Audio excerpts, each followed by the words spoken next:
창세기 3장을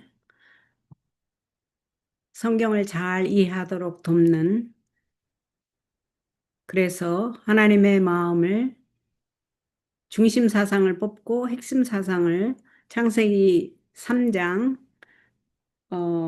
낭독을 아침에 해드렸고, 지금은 성경을 잘 이해하도록 돕는 참고서 역할을 하는 화잇주석의, 너무 길어서 한국말과 함께 병합시키지 않고 영어로만 따로 녹음합니다. 창세기 3장 전체를 화잇주석으로 해석을 사용하겠습니다.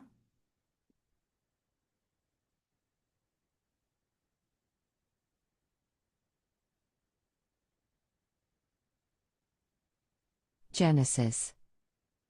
The reservoir of means, God spoke, and his words created his works in the natural world. God's creation is but a reservoir of means made ready for him to employ instantly to do his pleasure. The larger family, infinite love, how great it is. God made the world to enlarge heaven. He desires a larger family of created intelligences. Man, a new and distinct order, all heaven took a deep and joyful interest in the creation of the world and of man. Human beings were a new and distinct order. They were made in the image of God, and it was the Creator's design that they should populate the earth. Fruit in our hands, the Lord has given his life to the trees and vines of his creation. His word can increase or decrease the fruit of the land.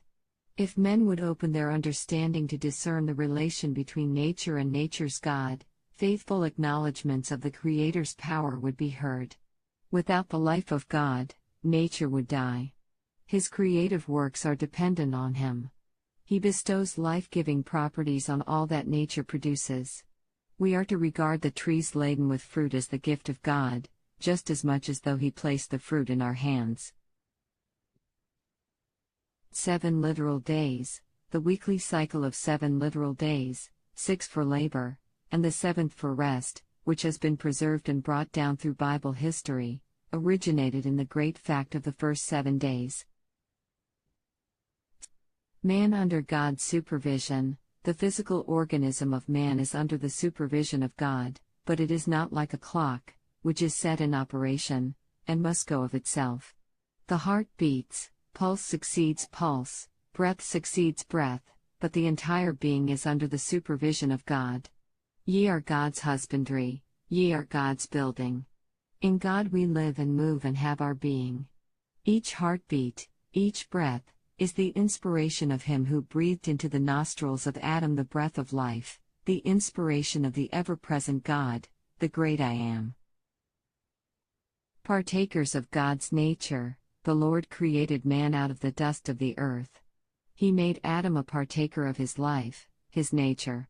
There was breathed into him the breath of the Almighty, and he became a living soul.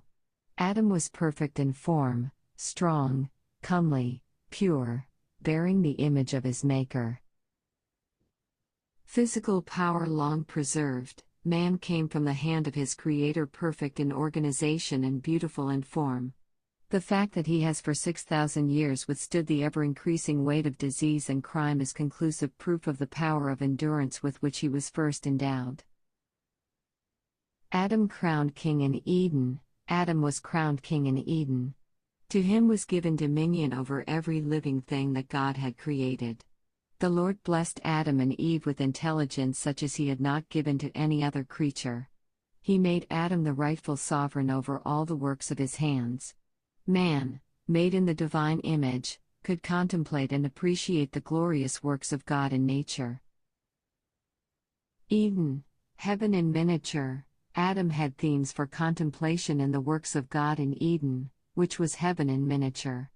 God did not form man merely to contemplate his glorious works, therefore, he gave him hands for labor, as well as a mind and heart for contemplation. If the happiness of man consisted in doing nothing, the Creator would not have given Adam his appointed work. Man was to find happiness in labor, as well as in meditation. To repopulate heaven after test, God created man for his own glory, that after test and trial the human family might become one with the heavenly family. It was God's purpose to repopulate heaven with the human family, if they would show themselves obedient to his every word. Adam was to be tested, to see whether he would be obedient, as the loyal angels, or disobedient. If he stood the test, his instruction to his children would have been only of loyalty. His mind and thoughts would have been as the mind and thoughts of God. He would have been taught by God as his husbandry and building. His character would have been molded in accordance with the character of God. Seeds of death, Satan's work. Christ never planted the seeds of death in the system. Satan planted these seeds when he tempted Adam to eat of the tree of knowledge, which meant disobedience to God, published in F.D. Nichol, Ellen G. White and her critics. Death penalty not enforced at once. Adam listened to the words of the tempter, and yielding to his insinuations, fell into sin. Why was not the death penalty at once enforced in his case? Because a ransom was found. God's only begotten Son volunteered to take the sin of man upon himself, and to make an atonement for the fallen race. There could have been no pardon for sin had this atonement not been made. Had God pardoned Adam's sin without an atonement, sin would have been immortalized, and would have been perpetuated with a boldness that would have been without restraint. A succession of falls. If the race had ceased to fall when Adam was driven from Eden, we should now be in a far more elevated condition physically, mentally, and morally. But while men deplore the fall of Adam, which has resulted in such unutterable woe, they disobey the express injunctions of God, as did Adam, although they have his example to warn them from doing as he did in violating the law of Jehovah. Would that man had stopped falling with Adam! But there has been a succession of falls. Men will not take warning from Adam's experience. They will indulge appetite and passion in direct violation of the law of God, and at the same time continue to mourn Adam's transgression, which brought sin into the world.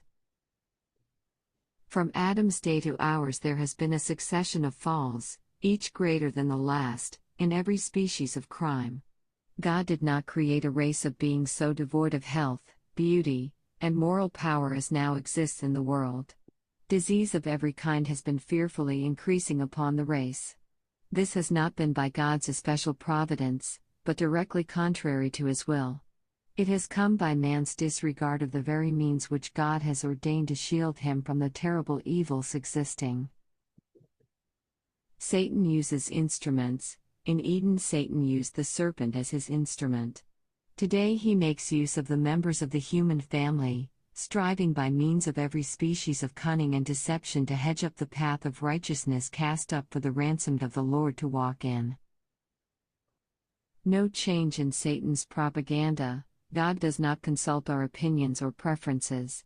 He knows what human beings do not know, the future results of every movement, and therefore our eyes should be directed to him, and not to the worldly advantages presented by Satan. Satan tells us that if we give heed to him, we shall reach great heights of knowledge. Ye shall be as gods, he said to Eve, if you eat of the tree forbidden by God. The test given to Adam and Eve was very light, but they could not bear it. They disobeyed God, and this transgression opened the floodgates of woe on our world. Mild this test given, with what intense interest the whole universe watched the conflict that was to decide the position of Adam and Eve. How attentively the angels listened to the words of Satan, the originator of sin, as he placed his own ideas above the commands of God, and sought to make of none effect the law of God through his deceptive reasoning.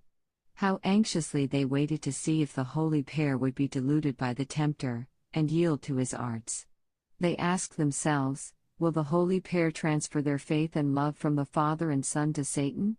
Will they accept his falsehoods as truth?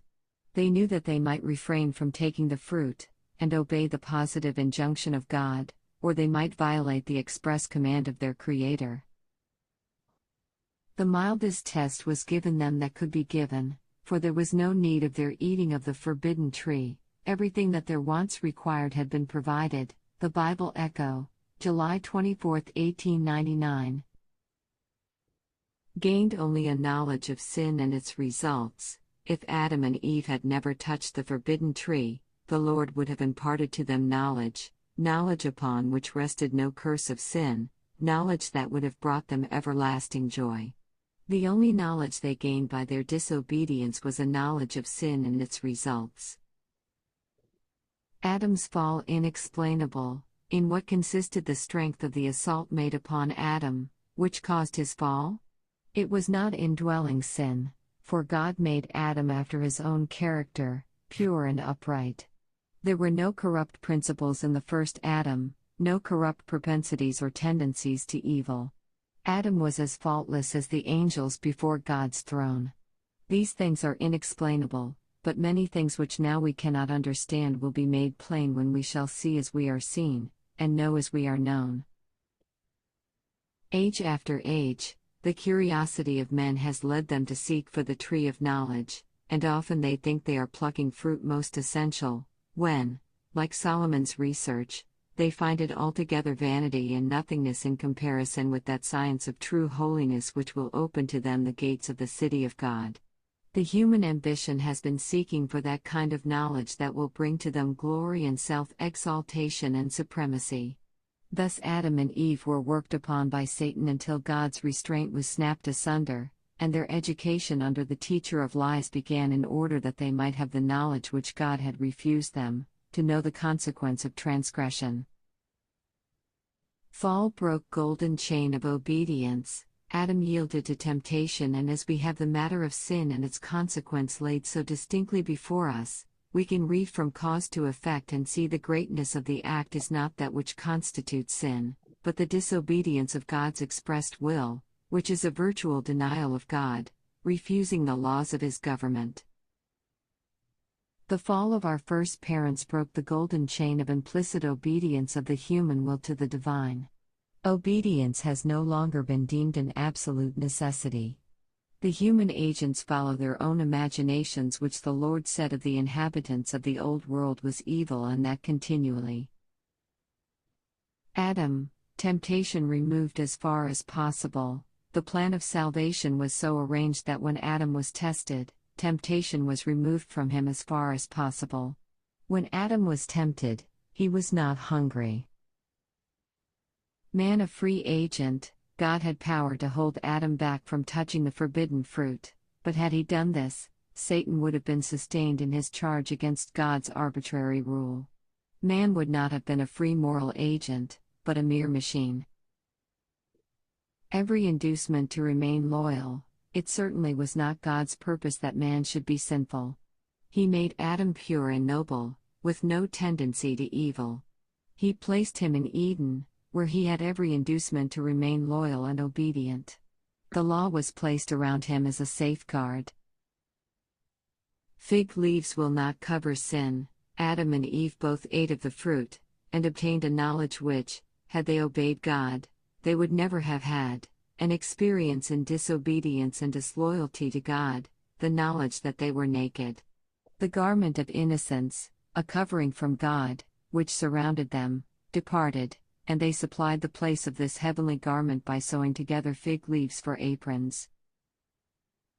This is the covering that the transgressors of the law of God have used since the days of Adam and Eve's disobedience.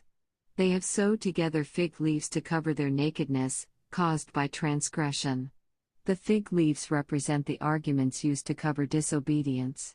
When the Lord calls the attention of men and women to the truth, the making of fig leaves into aprons will be begun, to hide the nakedness of the soul. But the nakedness of the sinner is not covered. All the arguments pieced together by all who have interested themselves in this flimsy work will come to naught.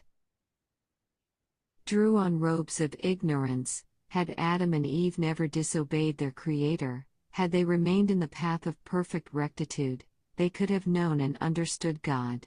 But when they listened to the voice of the tempter, and sinned against God, the light of the garments of heavenly innocence departed from them, and in parting with the garments of innocence, they drew about them the dark robes of ignorance of God.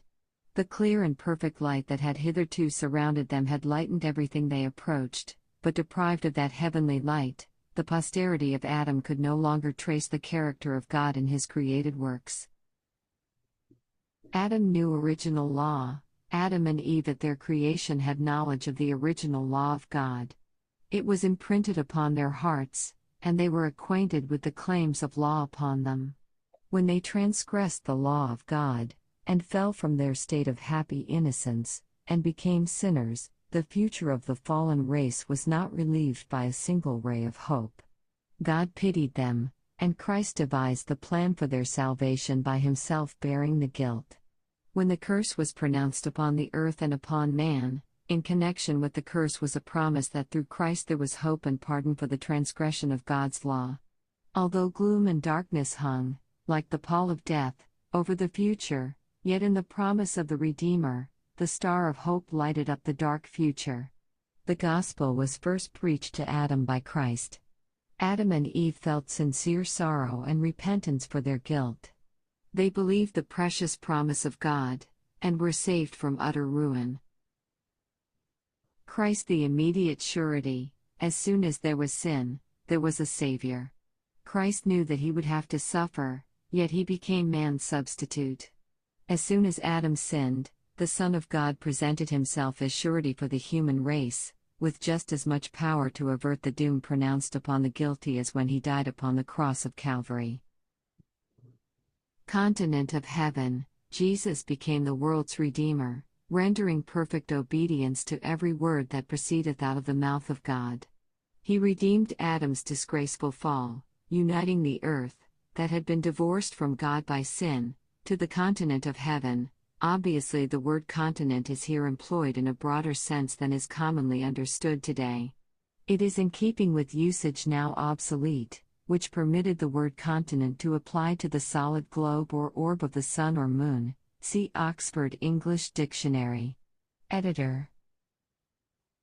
Connected with sphere of glory, though earth was struck off from the continent of heaven, obviously the word continent is here employed in a broader sense than is commonly understood today.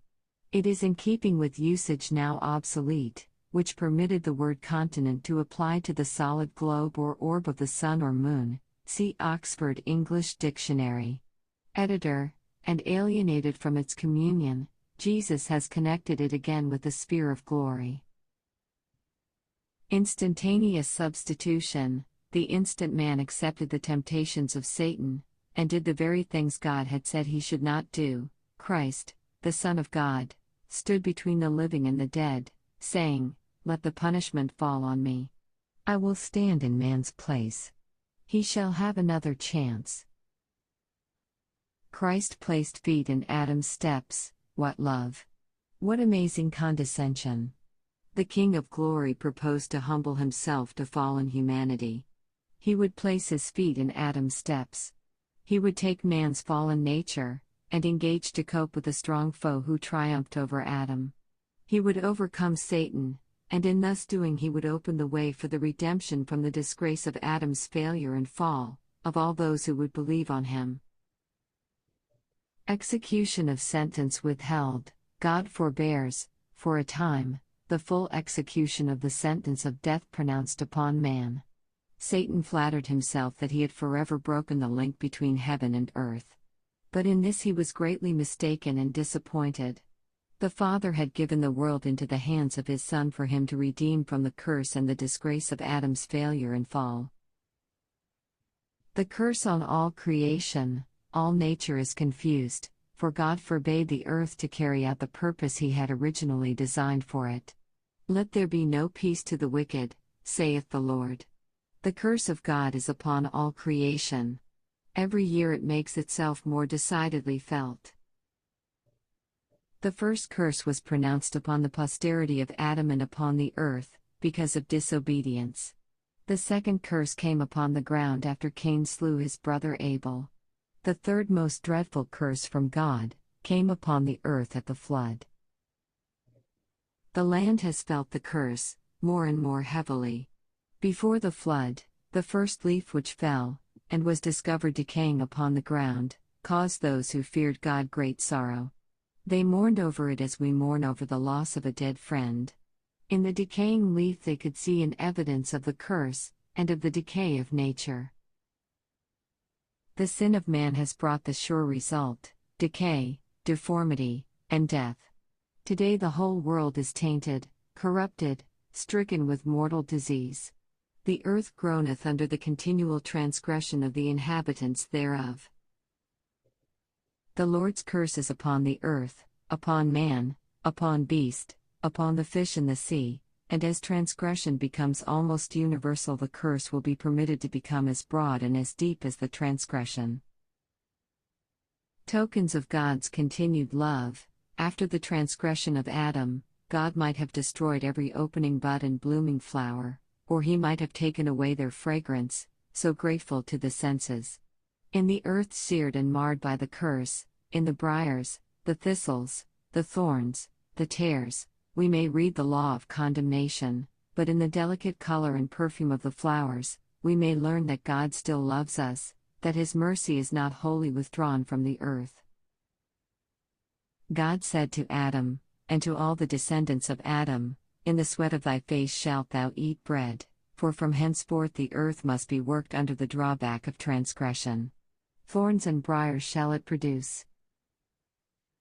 There is no place upon earth where the track of the serpent is not seen and his venomous sting felt.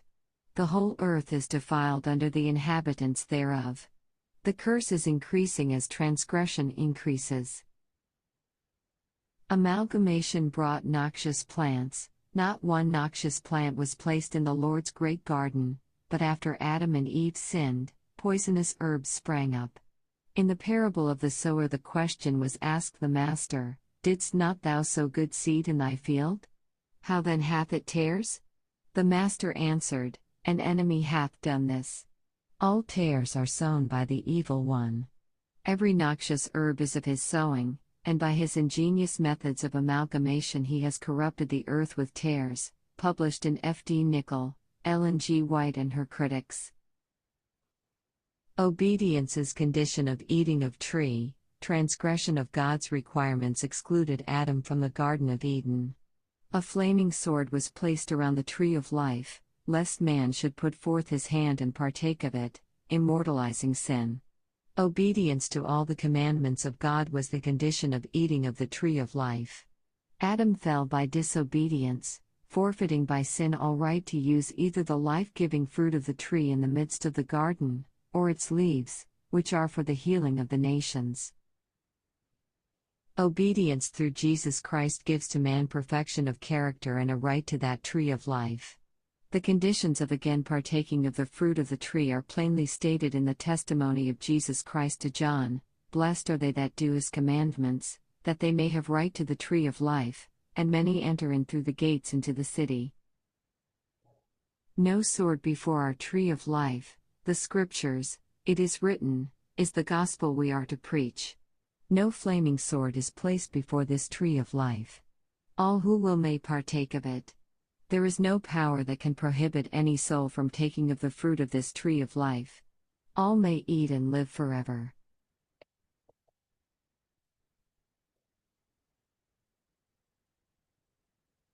화잇주석을 챕터 1에서 챕터 3까지 낭독이 되었습니다. 영어로.